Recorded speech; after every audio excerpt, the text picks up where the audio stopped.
even with the simplest and most basic of laws of physics, we can think about a nearly infinite variety of possibilities. This is the circumstance we see ourselves in particle physics and in cosmology and in string theory, things like that today, where the possibilities are nearly endless. And our goal is to figure out the one or the ones that accurately reflect our own universe. And it just so happens that because there are so many other varieties, our creativity, our imagination is unlimited as well.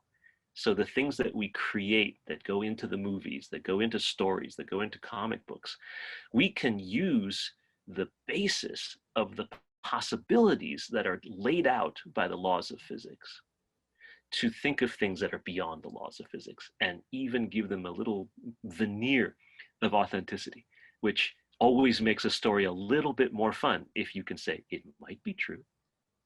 Absolutely. Absolutely. It's a great time. It's a great time to be a sci-fi writer. But sometimes we go a little, sometimes the imagination has run a little bit too far. And in terms of the Higgs boson, which has the unfortunate and inflammatory nickname of the God particle, which I now understand why, because it's, as you pass through the Higgs, you come into existence. So I understand the nickname now, but it is still an unfortunate nickname, and some of the hype surrounding the first use of the Large Hadron Collider included the fear that the discovery of the Higgs would lead to a spontaneous black hole opening up and consuming CERN, Switzerland, and then the whole universe, which did not happen. No, it didn't. But now, given the increasing weirdness of the world, some are suggesting that the LHC knocked us into an alternate universe that is strange to us, which is a way better story than confronting the unsettling effects of worldwide income inequality and climate change. So, Charles, as a scientist and a communicator, do you have any thoughts or tips on sorting out real cause and effect relationships from just a well-told story? Well, isn't that at the core of all science education, right? We have to convince people to use their tools of cognition and intuition in a way that leads them toward reality and truth and what to do about it, as opposed to some fantasy or alternative environment that we'd like to be in, right? It is hard. It's worth the effort, but it can be very challenging. It's very comforting to just sort of sit in a reality that somebody else has told you, like, oh yeah, that's cool. But how does it affect your daily life? Right? So one of the tips that I would say is look at as many sources as you can.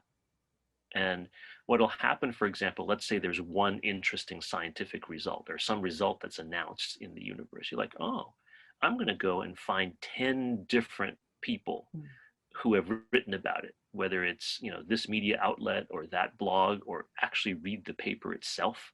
So the person who made the discovery is telling the story, and compare all of those things.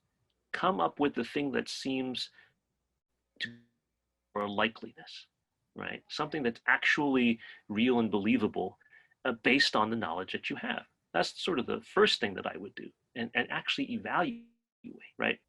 So one of the things that's really important is that you find as many sources as possible to look at. Don't just listen to one authority. If I say something cool and in the next half hour you think back to this episode, if half an hour from now you think back to the show and you think, that sounded weird to me, maybe it was wrong, go and find out. Look up 10 different sources. It could be from the news, it can be from reading the paper itself, it could be reading a book, and see if all those things made sense, or if indeed I made a mistake, which is very possible, right? Another thing that's very important for us to keep in mind as we're trying to separate real from unreal is to recognize that we are fallible, that we have the humility to be wrong, and say, I thought this was the case, but now I see new evidence, whether it's from my laboratory or from other people telling me stuff, or my own observations, and I realized that I was wrong. In science, we give credit to people who are wrong too.